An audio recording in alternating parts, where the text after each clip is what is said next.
Доброе утро, уважаемые телезрители! В эфире НВК Саха, передача «Новый день». В последующие минуты вы узнаете много интересной и полезной информации. В студии работает Власий Сергеев. Ну и по традиции в начале выпуска давайте обратимся к прогнозу погоды. Итак, по данным Якутского управления по гидрометеорологии и мониторингу окружающей среды, в центральных Улусах в 6 часов утра плюс 2, плюс 7 градусов. Днем плюс 13, плюс 15. Заречье плюс 6, плюс 8 утром, ну а днем плюс 11, плюс 15. Южные Улусы плюс 4, плюс 9 утром, плюс 13 днем. Вилюйские Улусы плюс 5, плюс 6 утром, ну а днем плюс 14, плюс 16 градусов. Нижнеленские Улусы плюс 3, плюс 9 утром, плюс 14, плюс 15 днем. Западные Улусы утром плюс 5, плюс 7, днем плюс 15, плюс 17 градусов. Колымо-Индигирские Улусы утром плюс 2, плюс 5, ну а днем плюс 3, плюс 9 градусов. Янские Улусы минус 1 и плюс 3 утром, ну а днем ожидается плюс 1, плюс 10 градусов. Северо-западные Улусы плюс 4, плюс 5 утром и днем плюс 4, плюс 16. В Якутске в 6 часов утра температура воздуха плюс 1, плюс 2 градуса. Атмосферное давление 750 миллиметров ртутного столба. Ветер северный 3,8 метров в секунду. Днем ожидается плюс 14, плюс 16 градусов. Друзья, в текущем месяце Центр опережающей профессиональной подготовки с целью улучшения навыков педагогов проводит тематические секции. О том, что из себя представляют эти секции и как вообще будет вестись это мероприятие, нам расскажет заместитель директора Центра опережающей профессиональной подготовки Республики Саха-Якутия Станислав Кузаков. Итак, Станислав, доброе утро! Доброе утро! Но если говорить вообще об этом мероприятии, да, мы знаем то, что эти тематические секции будут вестись в рамках августовского совещания работников образования республики. И какие же секции будут работать и вообще в целом как будет вестись работа? В этом году наш Центр опережающей профессиональной подготовки решил сделать упор по 3 направлениям. Это первая — подготовка кадров. Пройдут такие мероприятия, как «Новые профессии для экономики будущего» вебинар.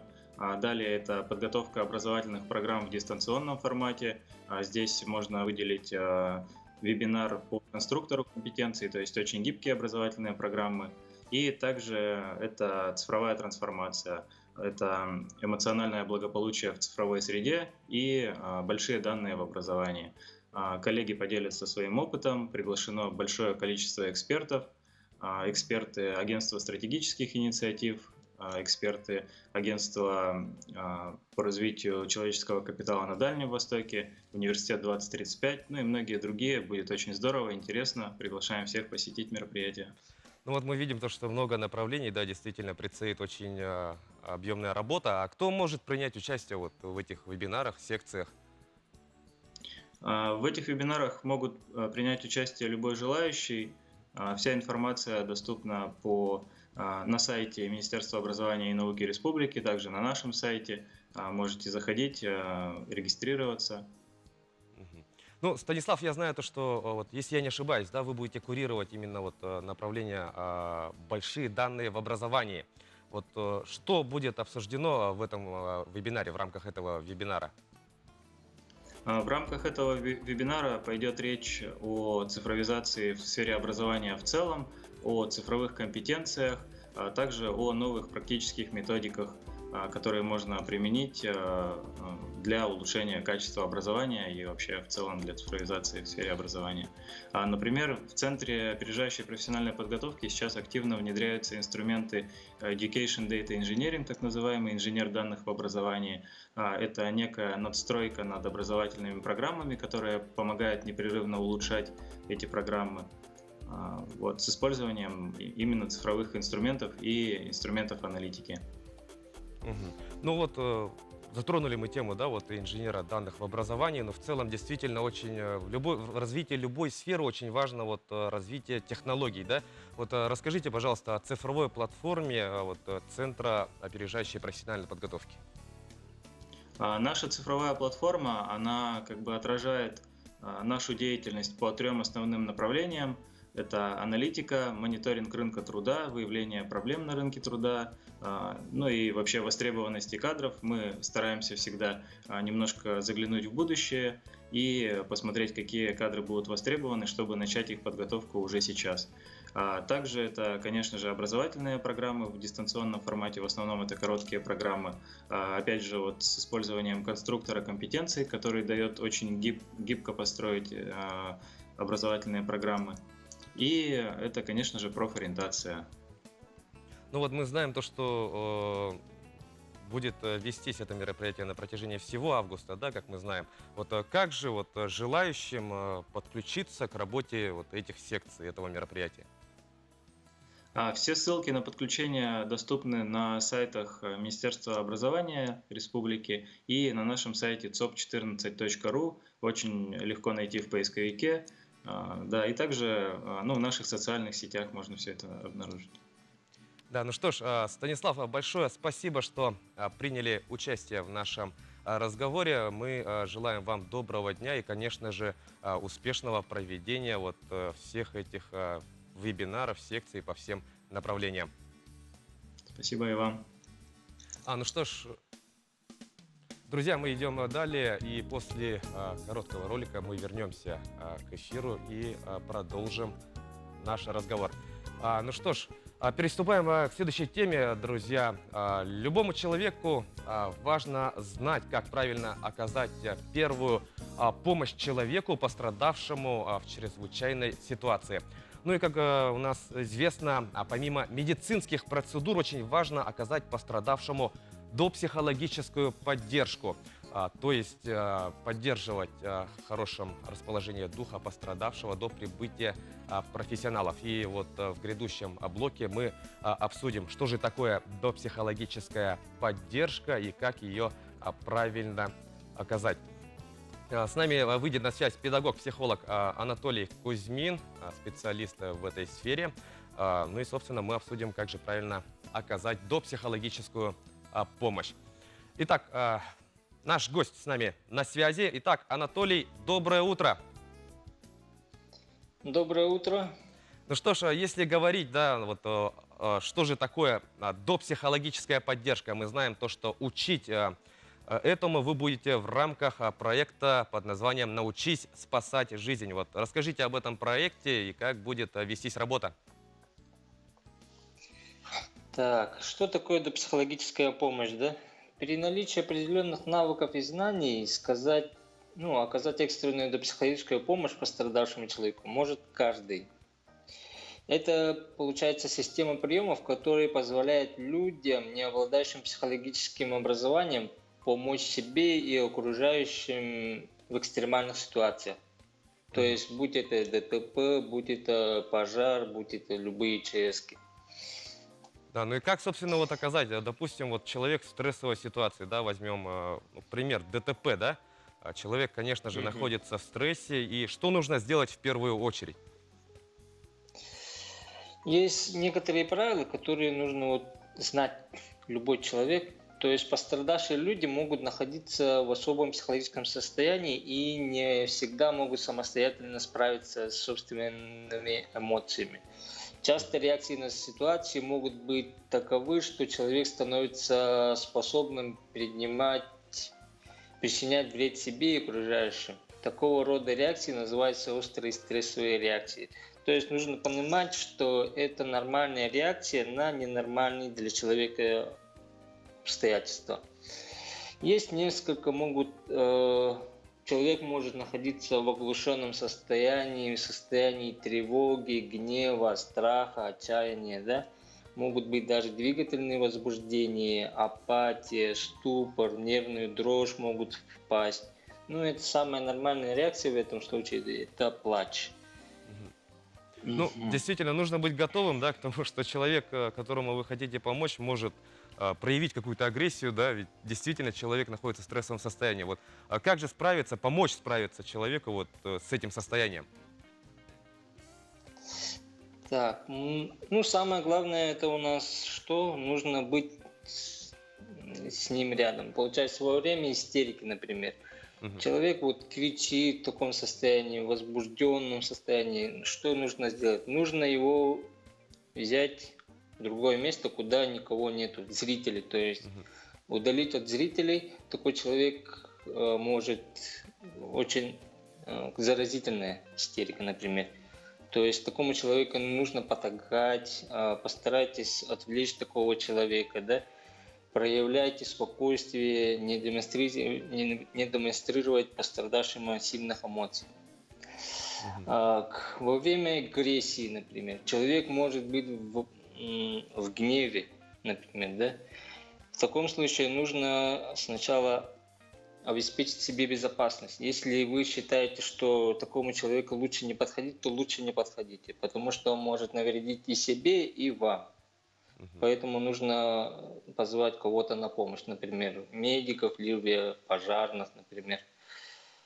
Ну вот мы Мгм. заговорили о тех ситуациях, да, когда стоит задуматься, не то чтобы отказаться от помощи, да, а стоит задуматься вот о своей безопасности, о безопасности вот, собственно, того человека, которому мы хотим помочь.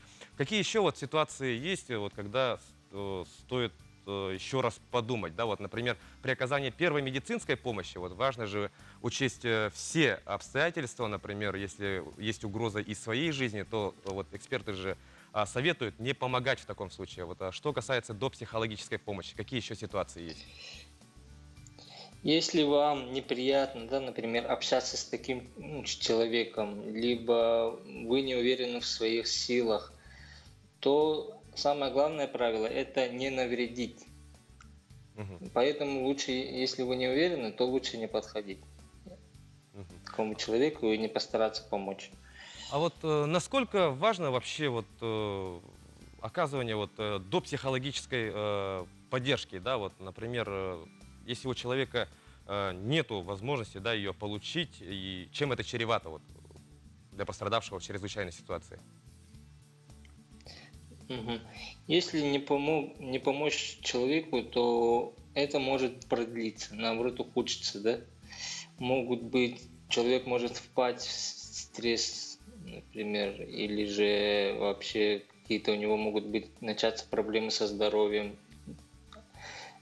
После ЧС, например, человеку труднее перебороть одному. Такому человеку нужна поддержка и помощь специалистов. Вот, что касается помощи специалистов, да, как раз-таки вот в рамках проекта «Научись спасать жизнь», вот вы будете учить людей, как же оказывать допсихологическую помощь, поддержку. И вообще, вот если говорить о методичках, да, вообще, какой материал вы будете использовать в рамках этого проекта? Мгм. То есть мы проходили обучение в Хабаровском крае, в городе Хабаровск, именно по этой теме, как оказывать первую психологическую помощь, а также медицинскую помощь. Так что у нас материалы есть, они из самой Москвы, да, МЧС обучивал, получается. Ну, то есть утвержденные материалы вот, Министерства чрезвычайных ситуаций, да? Вот, Да. хорошо. А вот насколько трудно вообще полностью вот, освоить все вот, ну, хотя бы базовые, да, навыки вот, оказания до психологической поддержки и вот, собственно, проекте «Научись спасать жизнь», на какой платформе это все будет проходить? Мгм. Так, про эту информация есть в нашем инстаграм-группе, там пси-центр ЕКТ. Мгм. То есть через Zoom у нас проходит весь сам семинар. Мгм. Там, получается, все информацию, все скидывается на их личный с- номер, поэтому там все ясно и понятно. Ну, действительно, очень легко будет найти, да, посредством интернета, социальных сетей. Ну, вот, например, допустим, да, вот человек попал в чрезвычайную ситуацию, вот, один из наших телезрителей, конечно, мы это никому не желаем, но помог, да, человеку, оказал ему допсихологическую поддержку, дождался прибытия профессионалов, но у самого вот помогающего-то тоже стрессовая ситуация, вот. Как же защитить себя вот от стресса? Мгм. То есть тоже нужно самому обратиться за помощью, лучше знать, куда обратиться, рядом будут все равно медики, да, психологи.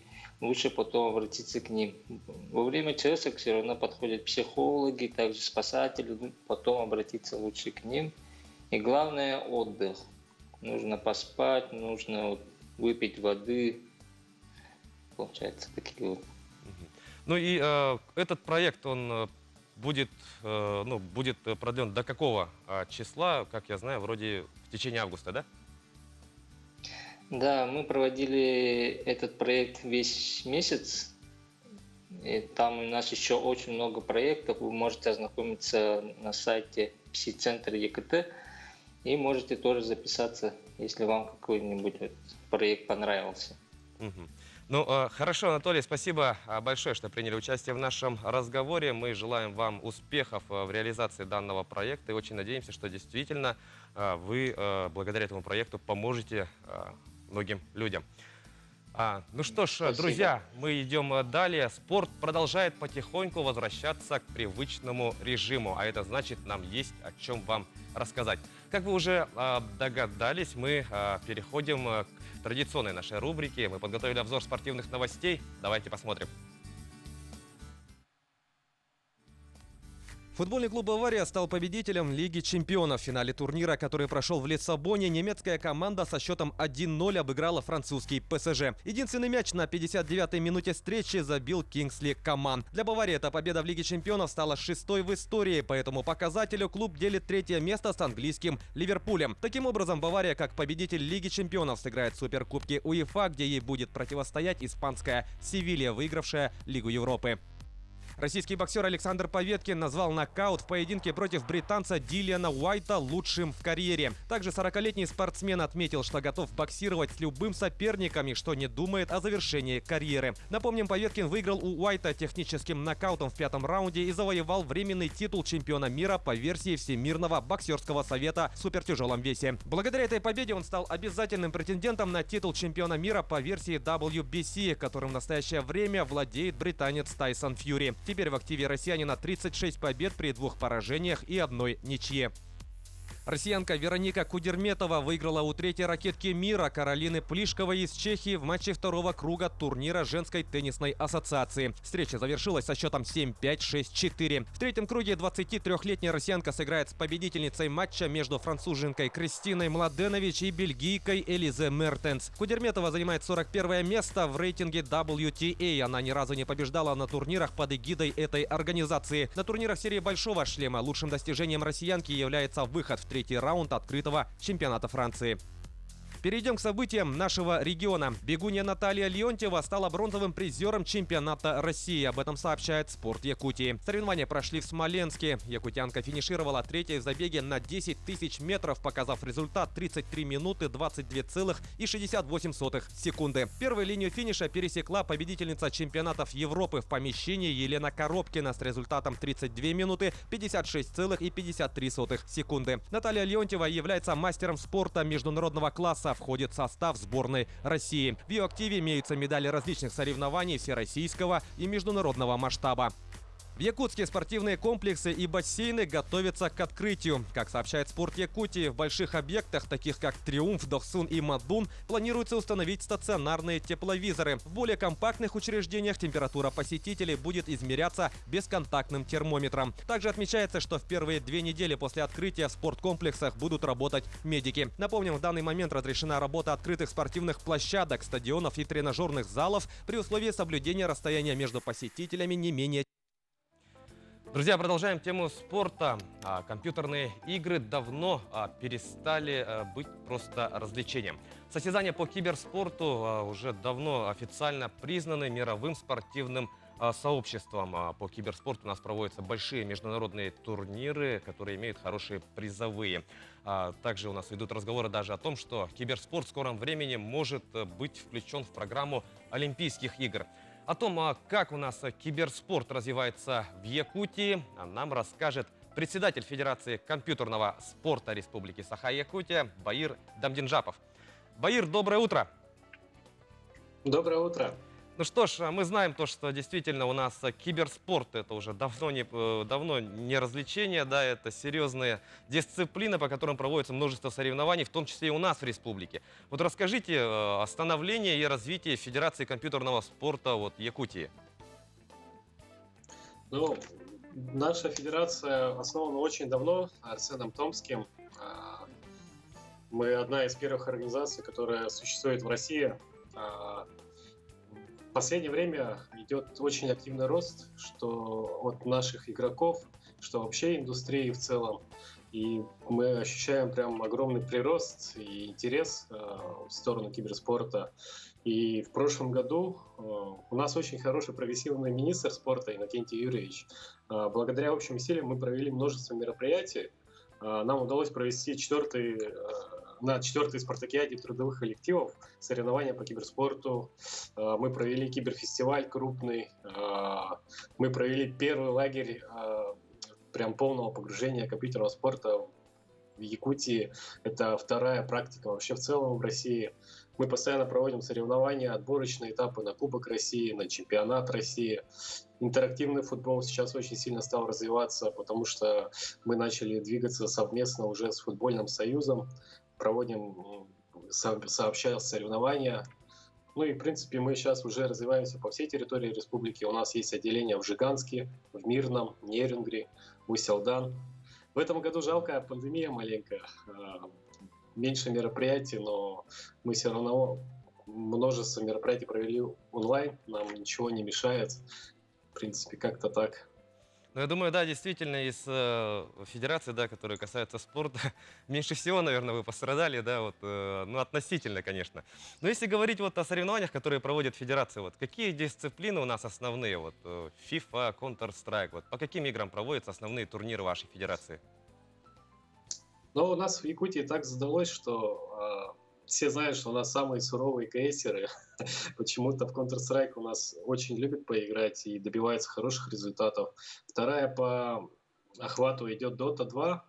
У нас также сейчас, ну, танчики раньше были, сейчас они как бы не являются прям киберспортивной дисциплиной, поэтому все реже стали проводить мероприятия. А так FIFA, какие-то шутеры, ну и есть современные игры, которые сейчас заходят, Valorant, Fortnite, как бы тоже вот запрос есть, в PUBG, по-разному. Мгм. В Ну, вот, основном конкретно в Dota 2 играем, Counter-Strike. ну и как вы уже вот ранее сказали, да, то, что есть у нас выход на Россию, то есть у нас проводится, как и в других соревнованиях, да, региональный этап, и победители отправляются вот уже на всероссийские соревнования. Вот, какие результаты у нас есть в последнее время, чем можем похвастаться? Так, ну, на чемпионате России у нас есть второе место по дисциплине Hearthstone. Это карточная такая игра. К сожалению, по другим дисциплинам очень сложно прорваться, потому что у нас есть технические как бы нюансы, пинг, который не позволяет достаточно конкурентоспособно участвовать нашим игрокам.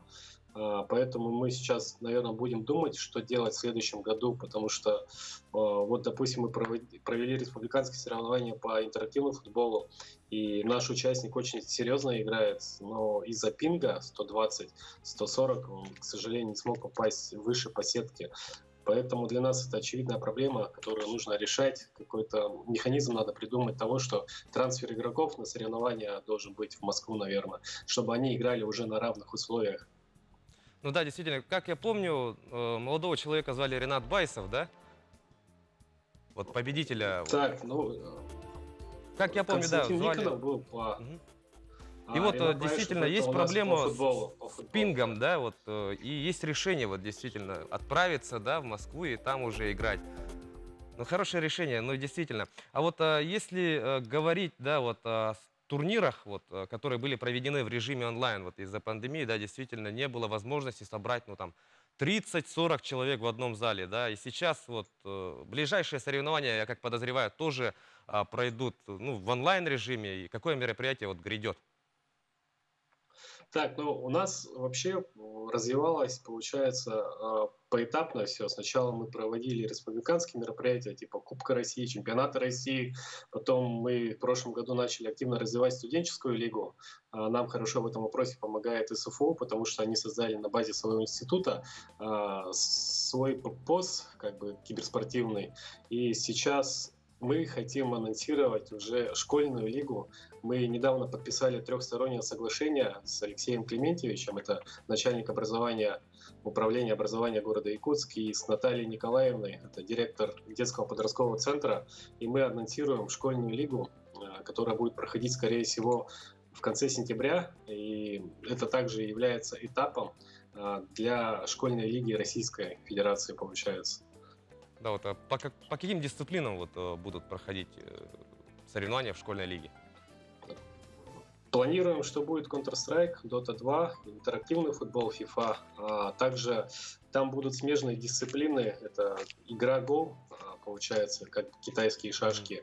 Там такие будут нюансы, как поиск в сети интернет. Ну и, скорее всего, мы, наверное, еще подумаем, чтобы ребята вышли играть в настоящий футбол, потому что профсоюзы, футбольный союз настаивает на этом, чтобы дети не просто играли в интерактивный футбол, но еще выходили и играли в настоящий.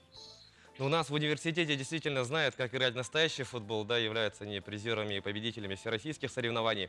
Но вот если вести действительно аналогию с футболом, да, если, например, человек умеет что-то делать, и он хочет реализовать свой потенциал, выступая в какой-нибудь команде, вот как в киберспорте, например, есть какой-то молодой человек, молодой, да, у которого хорошие перспективы, вот, будь то это CSGO, будь то это FIFA, вот как ему быть, куда ему идти, в какие команды, как это вообще у нас делается? Но сегодня есть у нас в Якутии профессиональные коллективы, это -72, получается, это как бы у них уже хороший результат, это почти как профессиональный коллектив у нас в республике. У ребят очень хорошие результаты.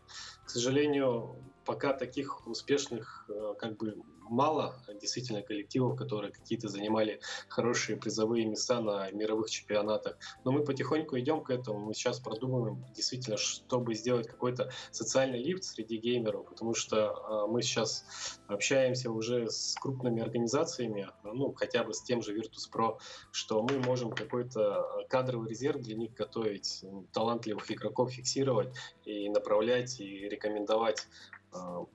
Работа ведется в этом направлении, но пока таких успешных кейсов нет. Надеюсь, скоро у нас что-то получится. Да, ну действительно, мы желаем вам удачи в последующих переговорах и спасибо, что приняли участие в нашем разговоре. Дальнейших успехов вам и доброго дня.